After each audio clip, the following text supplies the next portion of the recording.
Okay, let us now get some elementary understanding on the diffraction of light. The diffraction of light is the process of the bending of light or spreading out of light when it passes through an aperture or interacts with an obstacle. For example, suppose we have a slit of say size which we call B, and we shine this by a parallel beam of light. If this is opaque, this is opaque to this wavelength, then it will block the light, but the rest of the light will pass through the slit, the opening. However, this will be angular spread of an angle theta, which we call angle of diffraction. And this angle of diffraction can be shown to be ratio of lambda by d, where lambda is the wavelength of light and d is the, for a circular aperture, d will be the diameter. So basically d is the size of the opening, size of that. And if you have an obstacle and you shine it with that same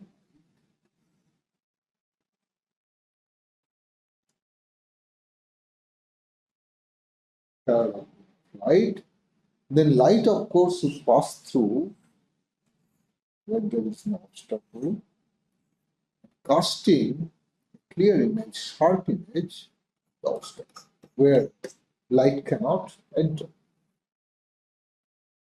But light indeed enters, leaks into it because it bends here.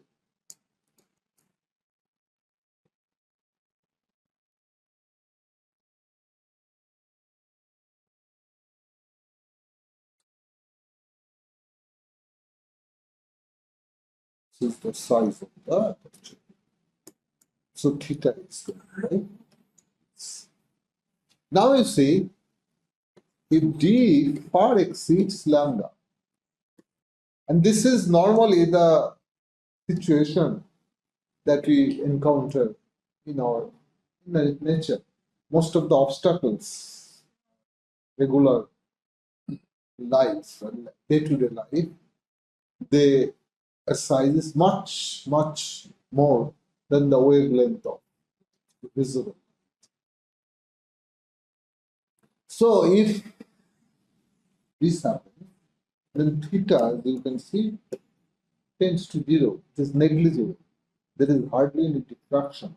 That is why for normal objects that we encounter, the size is so much more compared to the light, that is visible light, which our eye wants. We don't see such effect like light getting into the shadow, geometrical shadow, because the obstacle size will be so much more than the wavelength of light that there will be hardly bending. Whatever bending will be, it will be negligible. With naked eye, you cannot see it. So the image will remain sharp. However, if d approaches lambda, then the angle of divergence becomes significant. So this is analogous to the situation. Suppose you are trying to walk to a gate.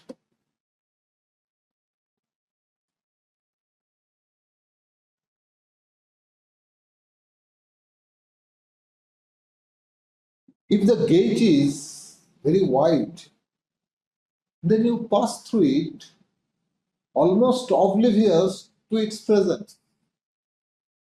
because the gate is hot to white. However, if the gate is very narrow, then you will have to maneuver, like you have to take a 90-degree turn and manage to squeeze through. It is exactly the situation here. If the aperture is much broader than lambda, that is, the gate is wide, the light will pass through without any hindrance, without even knowing that aperture exists. However, if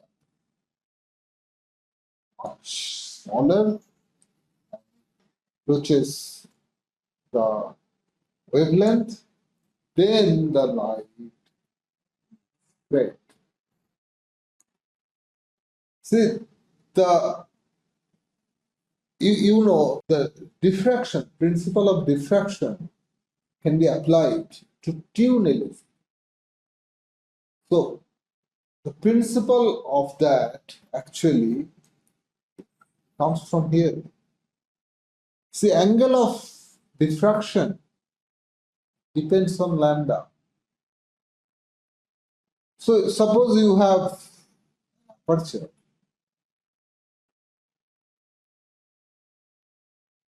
and you shine light, so it's just two wavelengths, lambda 1, lambda, and they are not separable. They are all moving in the same direction. Now, when this, suppose this lambda and the aperture size, they're similar, so there will be diffraction. So the two wavelengths, if suppose lambda 2 is more than lambda 1, then the one with longer wavelength will also have higher angle of diffraction. So the two lights will be diffracted with different angles. This is lambda 2 and this is lambda 1. So the diffraction actually separates them. So once they're separate, then that actually allows you to maneuver them separate. So you will be able to tune it just by the same concept of prismatic, that you use prismatic dispersion to tune a laser. You may recall that you put, this is your gain medium, this is the back mirror, and suppose the laser can go on many wavelengths, so you put a prism here. All these wavelengths,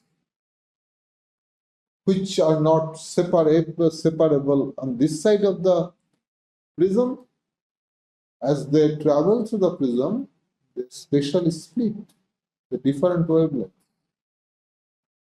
And so you put your output mirror in such a way that only one of these wavelengths falls normal. Others will fall obliquely, would simply get lost. This wavelength alone would be able to.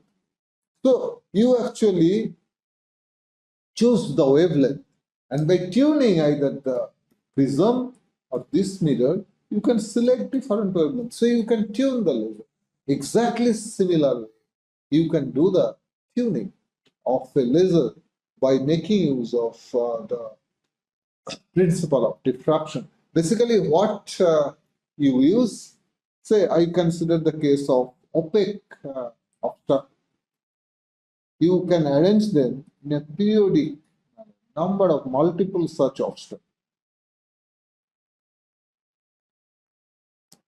And this is called grating. And this is actually a reflective grating, because if you shine light on it, the light will be reflected.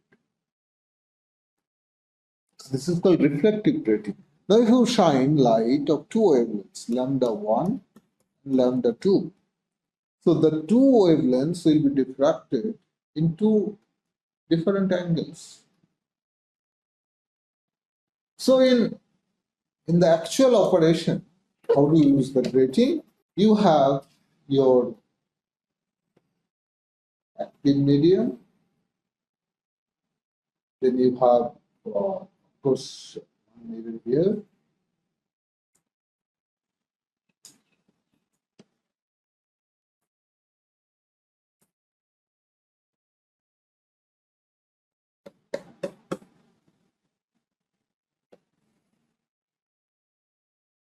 And you put the grating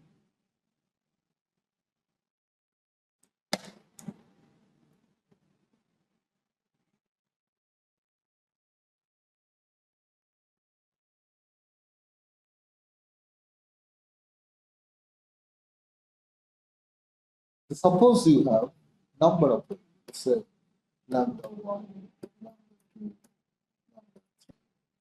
They will be refracted in different direction, different wavelengths, lambda 1, lambda 2, lambda 3. And you put your output mirror in such a way that at a time there will be only one of them will fall normal. So this alone will be able to reflect back and forth. The other wavelength components simply get lost, would not get a chance to provide feedback or oscillate back and forth inside the cavity. Either by tune, you can tune the grating, or you can even tune this, rotate this, angle tuning. You can choose different wavelengths. So this way, you can actually tune the wavelength of the. As a matter of fact, grating is very widely used as a tuning element for a variety of lasers. And in fact, the resolution power of grating far exceeds that of prism generally. Say, I can give you some example of diffraction. And this diffraction occurs not only for light wave, for any wave. Whenever wavelength approaches the dimension of the object, there will be diffraction. For example, you see, in your house, you can hear, say, your mother, maybe in the kitchen, and you are in the living room. You can see your mother, but you can hear her. Because the sound wavelength is much, much longer than typical visible light. So even common objects, furniture, door frame, window, they would refract the sound wave. So diffract means they will bend when they interact with an aperture, with an object, it will bend. So they will undergo multiple bending, and from the kitchen, the sound wave will eventually find a way to reach your ear in the living room. But light wavelength being much shorter, they will not undergo diffraction in such obstacles, such objects. So they will rather travel in straight path and would not find a way to reach you. So you can hear someone while you cannot see that person. There is another example. I must also show you this. This is how the light enters shadow due to diffraction. I of course mentioned it. Now let us consider this one. This is light wave of wavelength lambda 1, and this is the obstacle whose dimension is A. And In this case, let us consider A is much more longer than, much bigger than, larger than lambda 1, the wavelength. So it will cast a sharp shadow because the diffraction will be almost negligible. However, if for the same aperture, now we increase the wavelength, so much so that the aperture and wavelength now tend to be of similar value. Then the light bends around the edges, reaching areas not possible otherwise. The diffracted light is shown here in a different color for easy identification. So this is the light which has leaked into the geometrical shadow, where this was a sharp, cast a sharp shadow. Here light actually leaks into the shadow as a result of diffraction. This is a glaring example of diffraction. The dazzling color which is thrown onto the sky when sunlight trickles through the cloud after sunrise or before sunset. The cloud, there is water particle. This has been possible as the white sunlight because you see the light when diffracts, different color diffracts at different angle. We just discussed, and this is what is actually exploited to tune a laser, because this actually splits the different color spectrum. Now, white light we know has 7 colors. So when they trickle through cloud, there are water droplets. The size of the water droplet can match that of the wavelength. So there will be appreciable diffraction. And different color will be diffracted in different angle. So the white light then will spread into this majestic pattern of color. So I think I stop here now, and we'll begin from the next class from the scattering of light.